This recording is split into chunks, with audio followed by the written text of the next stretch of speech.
Existe um tipo de promessa que não faz barulho. Ela não grita. Ela não exige esforço. Ela apenas sussurra. Agora vai ser mais fácil.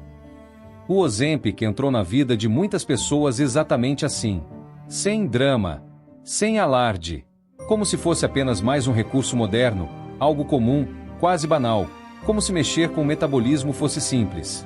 Mas o corpo humano não interpreta atalhos da mesma forma que a mente interpreta conveniência. E é por isso que este vídeo precisa ser assistido até o final. Porque os maiores perigos do Ozempic não aparecem quando tudo parece dar certo. Eles aparecem quando o corpo começa a responder, do jeito dele, no tempo dele, sem pedir permissão. Antes de continuar, se inscreve no canal e deixa o like.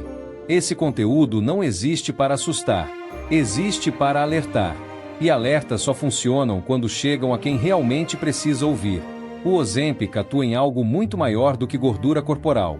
Ele atua na lógica básica de sobrevivência do organismo.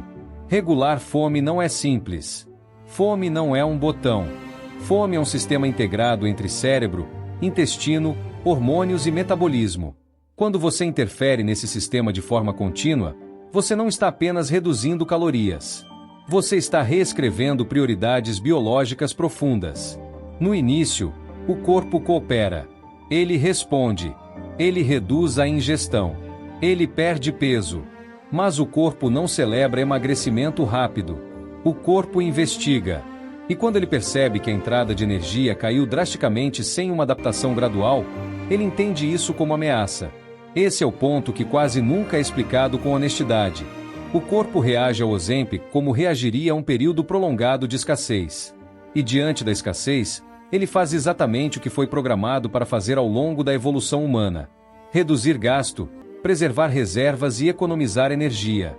É assim que o metabolismo começa a se reorganizar. Não de forma visível, não de forma imediata, mas de forma constante, silenciosa e progressiva. O primeiro impacto costuma surgir na digestão. O esvaziamento gástrico mais lento parece apenas um detalhe técnico, mas ele muda toda a experiência alimentar. A comida permanece mais tempo no estômago. A saciedade se prolonga artificialmente. A vontade de comer desaparece. Isso parece positivo.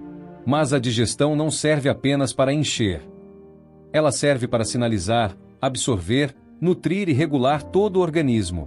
Quando esse processo é continuamente alterado, o corpo passa a receber mensagens confusas. E mensagens confusas geram respostas defensivas. A absorção de nutrientes pode cair. A energia disponível diminui. E o corpo começa a escolher o que manter. E o que ele mantém raramente é músculo. Aqui existe um ponto crítico que merece atenção real. Perda de peso rápida não é perda seletiva. O organismo não separa gordura de massa muscular por intenção estética. Sem estímulo adequado e ingestão suficiente, músculos também são sacrificados. E músculo não é luxo. Músculo é infraestrutura metabólica. Ele regula a glicose. Ele protege articulações. Ele sustenta a postura. Ele mantém a autonomia física ao longo dos anos. Perder músculo significa perder eficiência. E eficiência é saúde. Com o tempo, a pessoa pode se sentir mais cansada, mesmo com menos peso, menos disposta, menos forte, menos resistente ao estresse físico e emocional. E isso cria um paradoxo silencioso. A aparência melhora enquanto a funcionalidade piora. Mas o impacto do Ozempic não é apenas físico. Ele também altera profundamente a relação com a comida. Quando o apetite some artificialmente, a alimentação deixa de ser um ato consciente. A pessoa não aprende a ouvir o corpo. Ela aprende a ignorá-lo. Comer vira algo mecânico. Ou pior, algo evitado. Isso quebra um vínculo essencial. Porque saúde alimentar não nasce da ausência de fome, mas da capacidade de reconhecer sinais e responder a eles com equilíbrio. Quando o medicamento sai de cena, esses sinais retornam, muitas vezes desorganizados. O corpo volta a pedir. A mente não sabe interpretar. E o controle que parecia simples desaparece. É aqui que surge um dos perigos mais profundos: a dependência psicológica. Não uma dependência química clássica, mas uma dependência de controle externo. A sensação de que sem o remédio, nada funciona. de que o corpo é imprevisível, de que o apetite é um inimigo que precisa ser combatido. Essa mentalidade fragiliza, porque ela retira autonomia. E saúde sem autonomia é sempre instável. Outro ponto que precisa ser discutido com maturidade é o impacto cumulativo do uso prolongado. O organismo cria um novo normal. Hormônios se ajustam, receptores se adaptam, o sistema digestivo desacelera, o cérebro se acostuma à supressão. Enquanto o medicamento está presente, tudo parece sob controle. Mas esse controle não é interno. Ele é sustentado artificialmente. E qualquer sistema que depende exclusivamente de um fator externo se torna vulnerável quando esse fator é retirado. É por isso que tantas pessoas relatam dificuldade extrema ao interromper o uso.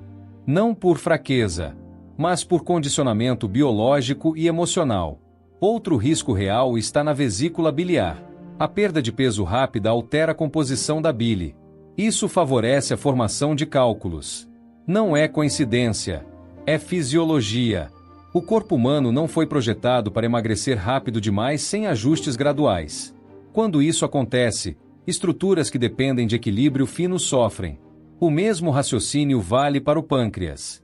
Alterações bruscas no fluxo digestivo e hormonal podem gerar inflamação. E quando falamos de pancreatite, falamos de uma condição grave, que não deve ser tratada como estatística distante. Existe ainda o alerta envolvendo a tireoide. Não como pânico, mas como cautela responsável.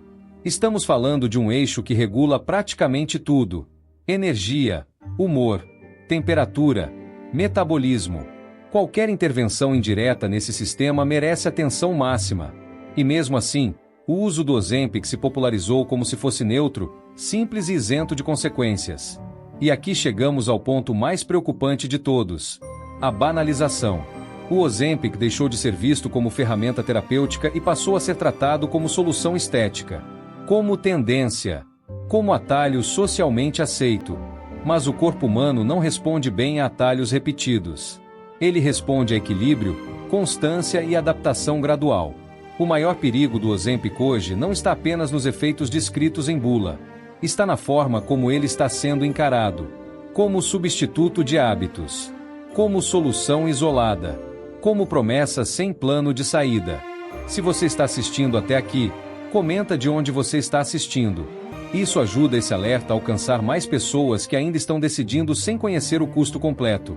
Agora, reflita com honestidade. Se esse medicamento fosse simples e inofensivo, por que exige prescrição? Por que não é indicado para todos? Por que não existe consenso sobre uso prolongado? Porque ele é potente. E potência exige critério. Isso não significa que o Ozempic nunca deva ser usado. Significa que ele nunca deveria ser usado sem consciência, acompanhamento e estratégia de longo prazo. A saúde real não nasce da supressão. Ela nasce da construção. E a pergunta mais importante, a pergunta que define tudo, é esta: o que sustenta o seu corpo quando a injeção deixa de existir? Porque ela deixa. Mas o corpo continua. Se você chegou até aqui, é porque entende que esse tema vai muito além de emagrecer. Então se inscreve no canal, ativa o sino e permanece por aqui. Informação não emagrece, mas protege. E no fim das contas, o maior perigo não é o que o Ozempic faz no começo. É o que ele cobra quando o silêncio termina.